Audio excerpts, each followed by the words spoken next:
बहुत बहुत बधाई देता हूँ और अपना कार्यकाल अच्छी तरह से करें। मंडी के विकास में इनका बहुत बड़ा योगदान रहे, उस सारी चीज़ के लिए शुभकामनाएं भी देता हूँ। देखिए, मेरा एक बहुत बड़ा एक सपना था कि मंडी में वर्षों से एक मांग थी कि भाई यहाँ कॉरपोरेशन बननी चाहिए। हालांकि उस मांग को लेकर के मेरे को कई बार प्रतिनिधि मंडल मिले भी, व्यवहारिक नहीं लग रहा था, ऐसी स्थिति लग रही थी। लेकिन जब मुझे हिमाचल प्रदेश का मुख्यमंत्री बनने का मौका मिला तो इस मांग ने थोड़ा जोर पकड़ा और उस दृष्टि से हमने निर्णय किया कि हिमाचल प्रदेश में कुछ और जगह भी कॉरपोरेशन बनानी चाहिए। शिमला और धर्मशाला की कॉरपोरेशन के अतिरिक्त हमने मंडी, सोलन और पालमपुर 3 जगह नगर निगम बनाए। छोटा सा प्रदेश और 5 नगर निगम इस वक्त हिमाचल प्रदेश में है, और वो इसीलिए कि विकास को एक सिस्टमैटिक तरीके से हम आगे बढ़ा सकें इन शहरों में, और उस दृष्टि से नगर निगम बनी। और मैं मंडी की जनता का बहुत धन्यवाद करना चाहूँगा कि जब पहला चुनाव हुआ नगर निगम बनने के पश्चात, तो मंडी के लोगों ने बहुत बड़ा उसको सहयोग दिया, समर्थन दिया। 11 काउंसलर हमारे चुन करके आए उसमें, और हमारे मेयर और डिप्टी मेयर पहले बने। और उस दृष्टि से दीपाली जी पहली मेयर के नाते मंडी की नगर निगम में काम किया उनने, और उनके साथ वीरेंद्र भट्ट जी डिप्टी मेयर के नाते काम किया। आज जब इनका कार्यकाल पूरा हुआ 2.5 साल का, और उसके बाद एक व्यवस्था के अनुरूप जो है वो तय हुआ कि हम अब नए कार्यकाल में प्रवेश करेंगे, तो उस दृष्टि से आज मेयर और डिप्टी मेयर के पद पर दोनों जगह सर्वसम्मति से जो चुनाव हुआ है संपन्न, उसके लिए मैं सभी काउंसलर्स का भी धन्यवाद करता हूं। और उसके साथ साथ में जहां तक कि कांग्रेस के लोगों ने भी नॉमिनेशन नहीं फाइल किया, तो थोड़ा सा उनका भी धन्यवाद करने का मेरा मन करता है कि उनने उसमें सहयोग दिया उस दृष्टि से। बाकी सारी चीज़ों को लेकर के मैं इतना जरूर कहना चाहता हूं कि परिस्थितियां जो हिमाचल प्रदेश में इन नगर निगम के चुनाव से संबंधित इस प्रकार की पैदा की कांग्रेस की सरकार ने, इतना बड़ा क्योस हमने कभी देखा नहीं। जब फर्स्ट टर्म का जो टेन्योर था 2.5 साल का, वो कंप्लीट हुआ, और उसके बाद रोस्टर चेंज होना था, और रोस्टर चेंज होना था तो सारी चीज़ के लिए बहुत सारा विलम्ब किया। ये चुनाव आज से लगभग 2 महीने पहले ही संपन्न हो जाना चाहिए था, लेकिन 2 महीने बाद, यानी कि 2 महीने तक मेयर डिप्टी मेयर के पद दोनों ऐसे 4 कॉरपोरेशन में, धर्मशाला, मंडी, सोलन और पालमपुर में बिना हेड के, यानी कि बिना मेयर डिप्टी मेयर के नाते कॉरपोरेशन चलती रही। और इसमें कांग्रेस पार्टी की एक बहुत बड़ी मुझे लगता है कि नाकामी रही है। अंतर्गतवा एक्ट के मुताबिक उनको लगा कि बहुत लंबा समय तक अब इंतजार नहीं किया जा सकता, अब चुनाव कराना ही पड़ेगा। तो उसमें बहुत सारी चीज़ों को लेकर के हमने कन्फ्यूज़न क्रिएट की। यहाँ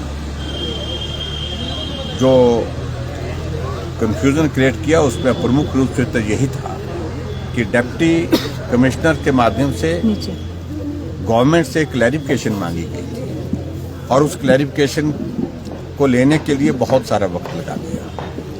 और वो एक सीधी मंशा थी कि ये मेयर और डिप्टी मेयर के चुनाव किसी तरह से आगे खिसकाया जाए, उस तरह से उन्हें प्रयत्न किया गया। और उसमें यही था कि जो विधायक है वो वोटिंग राइट रखते हैं कि नहीं रखते हैं। लॉ ने ओपिनियन दी, और ओपिनियन दी कि विधायकों को वोटिंग राइट कॉरपोरेशन में नहीं है। और उसके बाद फिर अगली तारीख तय होनी थी कि डिप्टी कमिश्नर डेट तय करते, उसमें बहुत ज़्यादा देर किया, और देर करने के बाद आखिरकार अब जब उनने डेट तय की 2 कॉरपोरेशन में, पालमपुर और मंडी में, पिछले कल पालमपुर हुआ, आज मंडी हुआ, तो वहाँ वो डेट तय करने से पहले एक और चिट्ठी निकाल दी। अभी शायद मैं कल 23 तारीख को निकाली थी शायद वो नोटिफिकेशन की, और उसमें यह कर दिया कि विधायक और विधायकों को भी जो उसमें जो है वो भी वोटिंग मतलब कर सकते हैं, वो वोट दे सकते हैं एक न्यायिक, यानी कि अपना ही निर्णय कुछ दिन पहले लिया हुआ निर्णय, उस निर्णय को उन्हें पलट दिया और स्वाभाविक रूप से उसके पीछे उनकी मंशा कुछ और लगती है, क्योंकि उन्हें लगता है कि जो दो कॉरपोरेशन है सोलन और पालमपुर, सॉरी धर्मशाला, दोनों कॉरपोरेशन में उसका वो लाभ लेने की कोशिश कर रहे हैं। ऐसी स्थिति में उन्होंने जहां कंफर्टेबली वो जीत सकते थे पालमपुर में उसकी डेट तय कर दी, जहां कंफर्टेबली वो नहीं जीत सकते थे, उनको मालूम था कि यहाँ पर हमारे लिए परिस्थिति नहीं है मंडी में, तो वहाँ पर मंडी की डेट तय कर दी। उनको लगा कि यहाँ पर बीजेपी के मेंबर्स का जो काउंसलर का नंबर ज़्यादा है, ऐसे में ये तय किया। और उसके पश्चात अब हमारे सामने प्रश्न ये बनता है कि पहले एमएलए का वोट आपने डिनाई किया लॉ की ओपिनियन के मुताबिक, और अब आपने लॉ की ओपिनियन लिए बिना ही फिर से जो है उनको वोटिंग राइट दे दिया। ये बहुत बड़ा क्योस जो है, बहुत बड़ा कंफ्यूजन क्रिएट किया गया। और इसके मुताबिक सीधी सी बात है कि वो राजनीतिक मकसद से निर्णय लिया गया है, और हमारा ये कहना है उसमें कि अगर वोटिंग राइट दिया है तो आज हमने उसमें क्लैरिफिकेशन भी मांगी थी कि हमारा यहाँ पर जो हाउस का कोरम क्या रहेगा। हमारा इलेक्टोरल कॉलेज तो 15 काउंसलर का है यहाँ पर, लेकिन उसके बावजूद जब वोटिंग राइट एमएलएस को दे दिया तो स्वाभाविक रूप से इस बात को मान के चलिए कि हमारा इलेक्टोरल कॉलेज जो है वो इसके लिए कॉरपोरेशन का मंडी का वो 18 बन गया। 3 एमएलए की कॉन्स्टिट्यूंसी का पार्ट इसमें आता है इस कॉरपोरेशन के अंतर्गत, तो हम उसका राजनीतिक लाभ ले सकते थे, लेकिन हमें उसकी आवश्यकता महसूस नहीं हुई और हमने लिया भी नहीं। इसलिए हमारे विधायकगण वहां बाहर तक गए, लेकिन अंदर हाजिरी नहीं लगाई ना, अंदर प्रेजेंस हमने नहीं दी है, और हम उसके बिना भी वहां पर बहुमत में थे, हम जीते। और इस सारे मामले को लेकर के कानूनी तौर पर हम देख रहे हैं कि किस प्रकार से आने वाले समय में हमने प्रोसीड करना है। लेकिन कुल मिलाकर के ये कॉरपोरेशन जितने भी हिमाचल प्रदेश में बने 4 कॉरपोरेशन जहां अभी चुनाव हैं, उनको राजनीतिक अखाड़ा बना करके कांग्रेस ने जो कोशिश की है ये बहुत दुर्भाग्यपूर्ण है। लेकिन मैं उन सारी चीज़ों को लेकर के बहुत लंबी बात नहीं कहना चाह रहा हूँ। अब सारी बात यह है कि कांग्रेस ने अब ये जो व्यवस्था परिवर्तन का जो एक नारा दिया है, तो अव्यवस्था की हालत ये है कि चारों तरफ जो है यहाँ पर इस प्रकार से अव्यवस्था का एक आलम हमारे सामने है। तो मुझे सिर्फ इतना ही कहना है कि जो भी करें अल्टीमेटली उसमें उनको लाभ नहीं मिलने वाला है, और कॉरपोरेशन मंडी के सभी भाई बहनों का मैं धन्यवाद करता हूं। उनका मॉरल सपोर्ट भी रहा है, उनके डेवलपमेंट में भी आने वाले समय में हमको सहयोग चाहिए, और खास तौर से पर्टिकुलरली सारे विधायक के साथ हमारे काउंसलर्स जो आज के इस वोटिंग में जिन्होंने पार्टिसिपेट किया, जिनने अंदर जाकर के इस प्रक्रिया को पूर्ण किया, उनका मैं धन्यवाद करता हूं। और जो यहाँ के जो नए मेयर बने हैं वीरेंद्र भट्ट जी, उनको मैं बहुत बहुत बधाई देता हूँ, और माधुरी जी को जो डिप्टी मेयर बनी उनको बहुत बधाई देता हूँ और शुभकामनाएं देता हूँ। और मैं उम्मीद करता हूँ कि मंडी विकास की दृष्टि से एक अच्छे कोऑर्डिनेशन के साथ आगे बढ़ेगी और एक नए लक्ष्य को हासिल करेगी। सर, धर्मशाला का भी अभी तक सरकार घोषणा नहीं कर पाई है चुनावों की, उसके बारे में क्या कहना आपका? देखिए, उसका सीधी सी बात है, ये जो विधायकों का वोट का अधिकार की जो नोटिफिकेशन करी है वो इस वक्त वो कर नहीं सकते थे। सही बात, कारण यह है कि इसके लिए एक्ट में अमेंडमेंट करने की आवश्यकता है, पहली बात।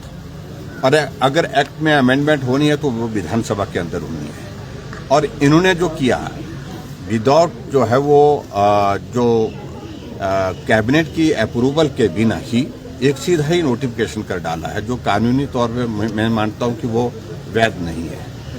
और उस दृष्टि से विधानसभा का जब सत्र जो है वो आहूत कर दिया गया है, तो बुला लिया गया है, 19 तारीख से विधानसभा का सत्र है, तो ऐसे में ये इस निर्णय को नहीं करने के लिए मतलब ये इस निर्णय को कर नहीं सकते।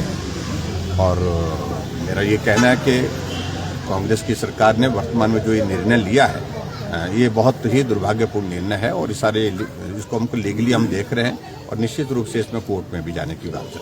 कुछ आपके पार्षद आज फ्रंट रनर्स में भी थे, आज उनको जगह नहीं मिल पाई।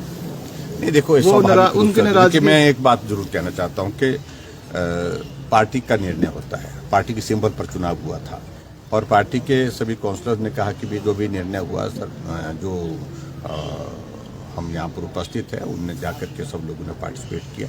और लेकिन फिर भी इतना जरूर होता है कि स्वाभाविक रूप से पद तो दो ही है, मेयर है, डेप्टी मेयर है, और दो लोगों को ही अकोमोडेट कर सकते थे। सब लोगों ने सब्र रखा, संयम रखा, सब योग्य थे और सक्षम थे, लेकिन उसके बावजूद दायित्व देने की बात आती है तो दो व्यक्ति को जो दायित्व दिया है तो उस पर सबकी सहमति है। मैं ये कहूँगा। Thank you.